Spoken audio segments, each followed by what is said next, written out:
1186, the Kingdom of Jerusalem teetered on the brink of chaos as Guy of Lusignan seized the throne following the tragic death of his wife's young son, Baldwin V. The realm was torn apart. The powerful Knights Templar and bold figures like Gerald of Chatillon rallied behind Guy, while the noble faction, led by the seasoned Raymond III of Tripoli, once regent to the boy king, fiercely contested his claim, igniting a bitter struggle for power.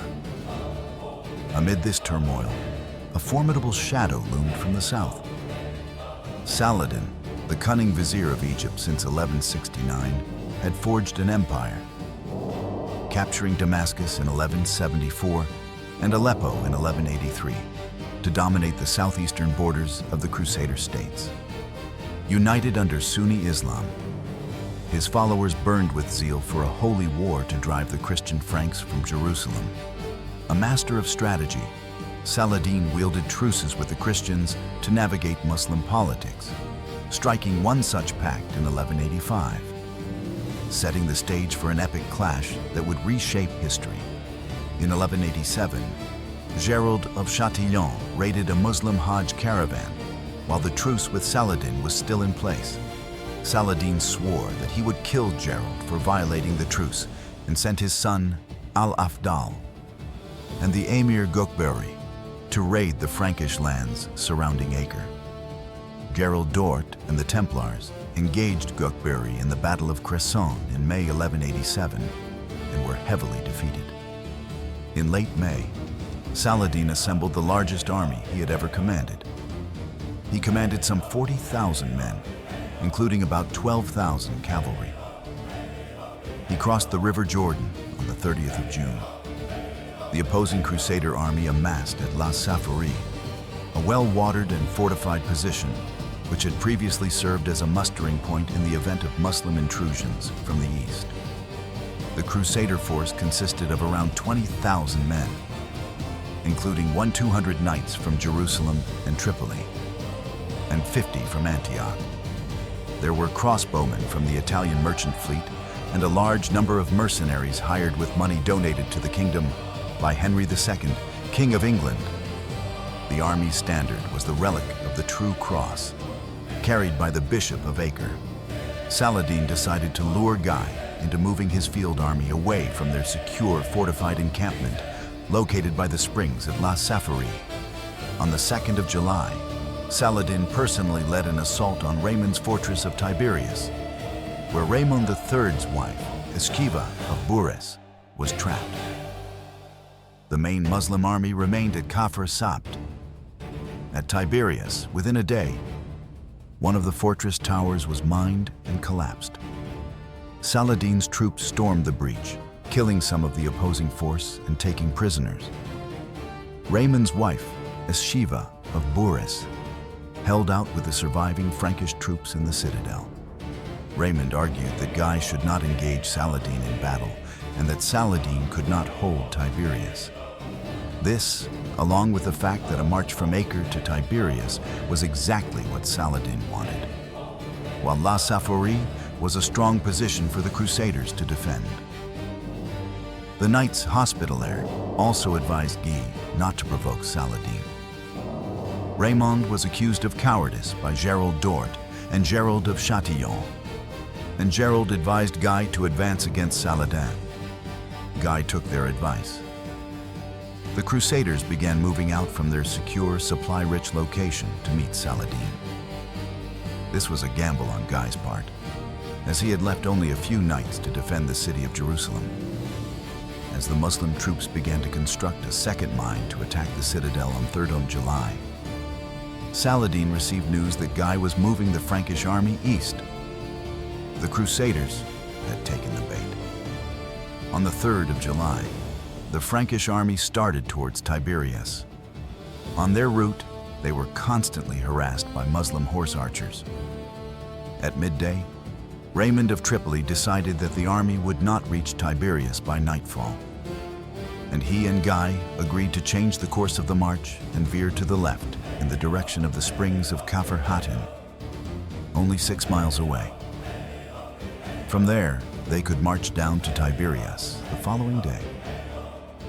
Saladin's men positioned themselves between the Frankish army and the water, so the Franks were forced to pitch camp overnight on the arid plateau near the village of Mesquena.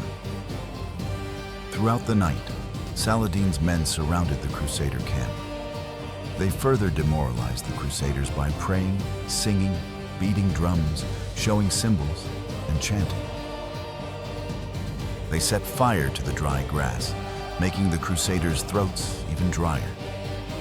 The Crusaders were thirsty, demoralized, and exhausted. The Muslim army, by contrast, had a caravan of camels bring goat skins of water up from Lake Tiberias. On the morning of the 4th of July, Gerald and Reginald advised Guy to form battle lines and attack. Raymond led the 1st Division with Raymond of Antioch, the son of Bohemond III of Antioch, while Balian and Jocelyn III of Edessa formed the rear guard. Thirsty and demoralized, the Crusaders broke camp and marched in the direction of the springs of Hattin.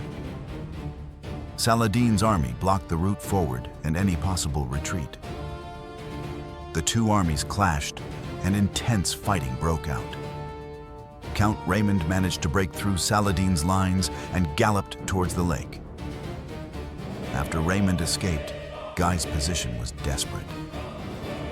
Many Crusader troops retreated onto the horns of Hattin, where they played no further part in the battle. Overwhelmed by thirst and wounds, many of Guy's soldiers were killed, while the remainder were taken prisoner.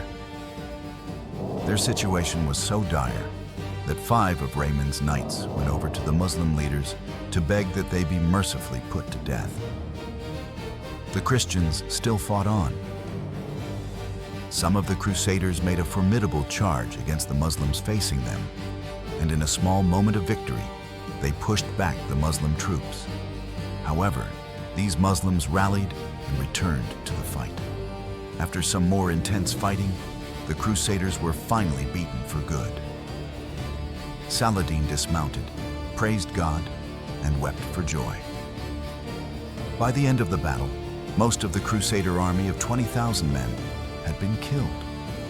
In contrast, Saladin's army had suffered light casualties. Prisoners after the battle included Guy and Gerald of Châtillon, and many other barons of the Kingdom of Jerusalem. Guy and Gerald were brought to Saladin. Saladin offered Guy water, which was a sign in Muslim culture that the prisoner would be spared. But Guy was unaware of this and passed the goblet to Gerald. Saladin struck it from his hands and said, "I did not ask this evil man to drink," and he would not save his life by doing so. He then charged Gerald with breaking the truce. Saladin himself then executed Gerald with a single stroke of his sword. Guy assumed that he would also be beheaded, but Saladin assured him that kings do not kill kings. After executing Gerald of Châtillon, Saladin ordered that the other captive barons be spared and treated humanely. All 200 of the Templar and Hospitaller knights taken prisoner were executed. The rest of the captured soldiers were sold into slavery. Guy of Lusignan was taken to Damascus as a prisoner and granted release in 1188, while the other noble captives were eventually ransomed. On Sunday, the 5th of July, Saladin marched to Tiberias, and Eschiva surrendered the citadel of the fortress.